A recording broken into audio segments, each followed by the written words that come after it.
Hablaremos del Estado totalitario, que es un Estado que se basa en una ideología transpersonalista. Surgió en las primeras décadas del siglo XX, después del fracaso que tuvo el Estado liberal burgués. Ahora debemos añadir que se creó un Estado socialista en Rusia en 1917, dirigido por Lenin. Luego apareció el Estado fascista, creado por Mussolini en 1922, y por último el Estado Nacional Socialista Alemán en 1933, y evidentemente dirigido por Hitler. De esta manera podemos denominar al Estado totalitario como la organización política de una sociedad donde el Estado puede intervenir de manera exagerada. Esto quiere decir que cualquier tipo de libertad individual es restringida, por lo que se impone la fuerza ante un esquema social único. Mencionaré sus distintas características para mayor comprensión. Número 1. La dictadura es la forma de gobierno. Un jefe carismático tiene el poder sin límites, a quien lo ven como un ser omnipotente y como tal se le debe rendir culto. Número 2. Practican técnicas de adoctrinamiento y dominación de masas para poder imponer una ideología secular. Número 3. Tienen la exaltación increíblemente exacerbada del nacionalismo. Número 4. Solo existe un solo partido político, el cual es el que implanta la ideología del Estado, la cual dice que no puede haber una mejor alternativa que esa. Número 5. Para tener el control de las masas y de la disidencia en particular, tienen un gran aparato militar y una especie de sistema terrorista en su control policíaco. Y número 6. Cabe recalcar que dentro del socialismo la economía es controlada por el Estado y dentro del fascismo es controlada por los particulares. Aquí es donde el Estado totalitario entra en una crisis por la desaparición del individuo como sujeto de derecho y también por la violación de derechos humanos, que para esto no nos referimos a que se haga un trabajo forzado o algún tipo de delito, sino que por el simple hecho de ser indeseable. A pesar de la situación, el Estado totalitario trató de legitimarse en instrumentos jurídicos, y es en este momento en el que el Estado de Derecho entra en confusión, porque aunque contaba con leyes y hasta una constitución, no era suficiente para hablar acerca de un Estado de Derecho. Para la comprensión del Estado totalitario encontramos al socialismo, el cual se basa en una ideología que promueve la posición colectiva de los medios de producción y también tiene el control establecido de la economía como un interés general de la sociedad. Entonces, aquí hace una aparición Karl Marx, quien tenía la idea de que el capitalismo solo traía problemas de clases en la sociedad. Decía que la economía no estaba correctamente distribuida, y aquí es donde entra la lucha que existía entre capitalista y proletariado, por lo que pensó que la única solución ante esto era la revolución armada, la cual iba a llevar a la dictadura del proletariado, que se refería al dominio de la clase obrera, aclarando que no estaba sujeto a las leyes, y el fin era el aplazamiento de sus enemigos de la revolución proletaria y sentar las bases de una sociedad socialista. Entonces, el Estado socialista se encarga de administrar la riqueza, pero de igual forma, entre todos los individuos, esto es de acuerdo a sus necesidades con el fin de desaparecer las clases sociales. Básicamente, el Estado es un defensor y promotor de los intereses de la sociedad. Por otro lado, Karl Marx tenía la filosofía de que trabajar era una especie de satisfacción y fuente de creatividad para los seres humanos, y que las acciones que estos hicieran debían tener un propósito que pudiera beneficiar a la colectividad.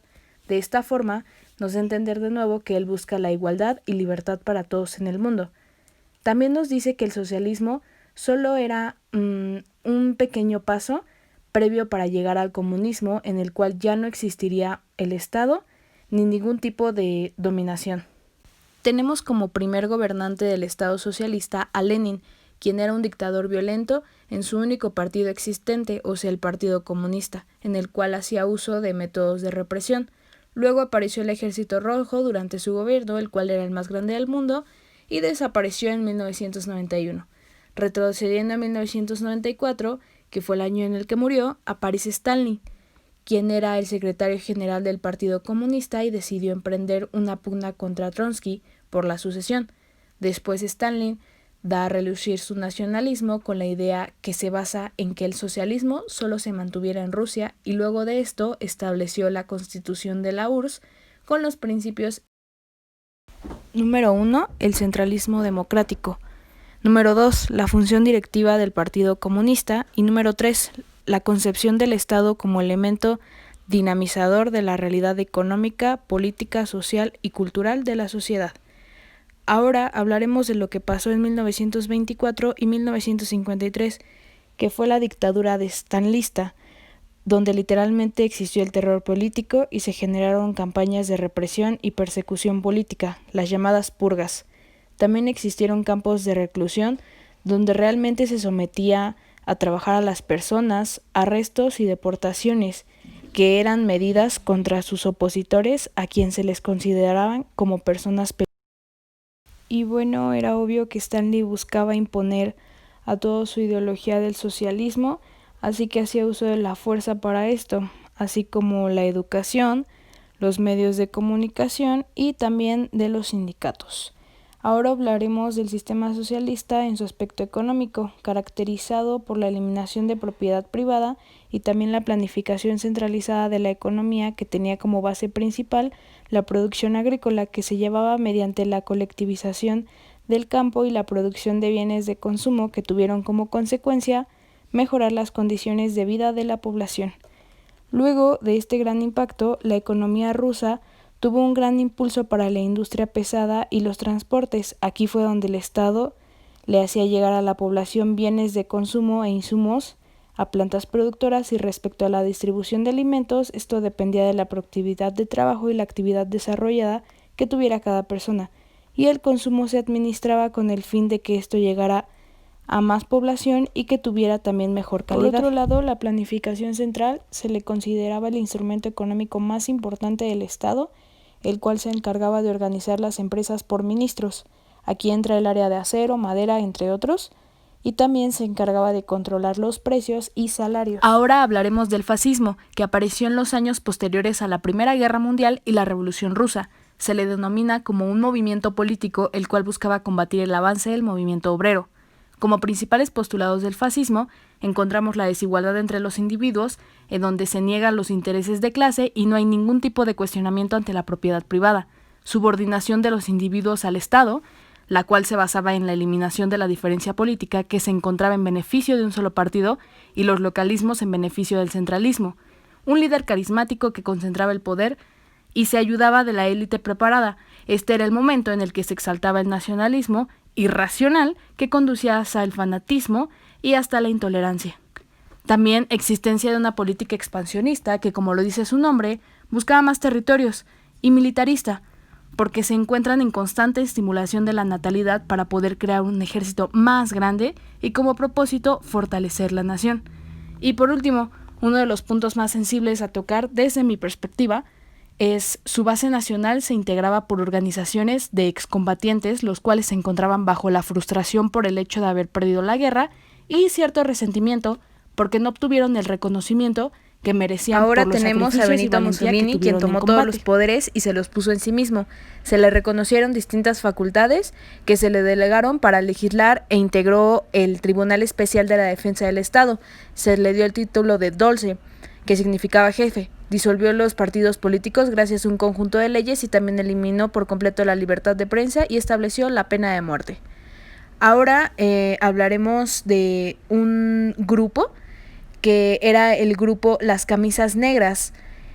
Era la milicia fascista, los cuales usaban los sentimientos de miedo y frustración, que ya habíamos mencionado anteriormente, para provocarlos por medio de una represión, propaganda, y básicamente los lanzaban hacia un enemigo que tuvieran en común, ya sea real o imaginario, exterior o interior, para que de esta forma se encontrara la unidad y la adhesión de la población. Y eso no era todo, hacían el uso de la violencia, intimidación y hasta del asesinato si era necesario en contra de sus oponentes políticos y sociales. Benito Mussolini veía al Estado como un instrumento de fuertes y garantía de los débiles. Es por eso que tiene su célebre lema que dice: todo dentro del Estado, nada contra el Estado y nada fuera del Estado. El objetivo de Mussolini era que a través de su esfuerzo pudiera reorganizar Italia por una política económica de autoabastecimiento con la producción nacional, para que de esta forma se pudieran evitar importaciones o salida de divisas. Por otro lado, tuvo gran impulso en la agricultura e industria. Bajo las directrices de Mussolini se encontraban los trabajadores y empresarios, los cuales estaban organizados en corporaciones. De cierta forma aún existía la práctica del sistema capitalista, sin embargo se encontraba bajo la dirección suprema del Estado. Por último hablaremos del nazismo, que parece ser de los movimientos más conocidos a nivel mundial. Fue un movimiento ideológico liderado por Adolfo Hitler y que estuvo presente en los años 30 de Alemania. También se caracteriza por ser lo contrario del nacionalsocialismo. Y aquí encontraremos enlazado al nazismo con el fascismo, porque básicamente el nazismo es la forma exacerbada del fascismo, además de que comparten la relación contradictoria con la modernidad. Se le encuentra romántico, apegado al pasado, y el uso de la ciencia y tecnología para poder controlar y manipular. La agresividad de la toma en posición nacionalista, la glorificación que tiene de la guerra junto con el servicio militar, rendir culto a su líder, que lo toman como principio básico. Recuerden que eso ya lo habíamos visto anteriormente, hacer ceremonias ritualizadas, reuniones políticas, con el propósito de persuadir masas, y su ilimitado uso de violencia política interna, o también el uso del terror para que a través de este sea más eficiente conseguir sus objetivos. Recordemos que el fascismo era italiano y el nazismo alemán, así que a pesar de las similitudes que podían tener, las raíces intelectuales y sociales del nazismo eran alemanas, ya que se habían creado bajo la realidad social e historia alemana. El nazismo contaba con 3 importantes pilares ideológicos en los que se basaba. Ahora mismo hablaremos de ellos para mayor comprensión. Número 1. Racismo, el cual se basaba bajo el darwinismo social y hacía que se sintiera superioridad de la raza alemana y veían como inferiores a los judíos, a la raza negra o a la mezcla de razas, con el fin de llegar a una raza aria, o sea, perfecta. También implementar políticas de eugenésico, donde buscan controlar la migración, la eutanasia y hasta la esterilización forzada. También podemos encontrar una extraña selección de adolescentes, los cuales se cree que son física y psíquicamente más apropiados para poder educarse como una élite, quienes en un futuro podrían gobernar la sociedad, según ellos, de una mejor manera. Número 2. Nacionalismo. Este busca exaltar la cultura alemana y de cierta manera sembrar amor a la patria a la que se le debe mantener subordinado. También difundir la contradicción a distintas ideologías internacionales, como lo era el marxismo o el catolicismo. Número 3. Autoritarismo. Aquí es donde Hitler deshace los partidos para poder concentrar en uno solo, que es el partido nazi, y junto con las fuerzas armadas crean una jerarquía en la que como regla se le debe dar obediencia al líder. El gobierno de Hitler fue apoyado por la Ley de Autorización en 1933, quien le daba la facultad para ser arbitrario, y respecto al racismo, que ya hablamos anteriormente, expandió las leyes racistas de Nuremberg en el año de 1933, tomándolas como base para poder perseguir comunistas, liberales y judíos. Como hemos visto tal vez en películas o libros, mantenía campos de concentración o los eliminaba en hornos. Y no debemos olvidar que eliminó los sindicatos. Hitler fue una persona muy inteligente porque hacía uso de la prensa, radio, cine y desfiles militares para poder exaltar su autoridad a través del culto al Führer. Por otro lado, implementó una alianza con Gran Capital para poder abrir caminos a nuevos mercados. Para llegar a esto tuvo un proyecto de fomento económico por medio del desarrollo de la infraestructura, redes de carreteras, ferrocarriles y canales de riego de transporte, junto con incentivos y expansión del gasto militar.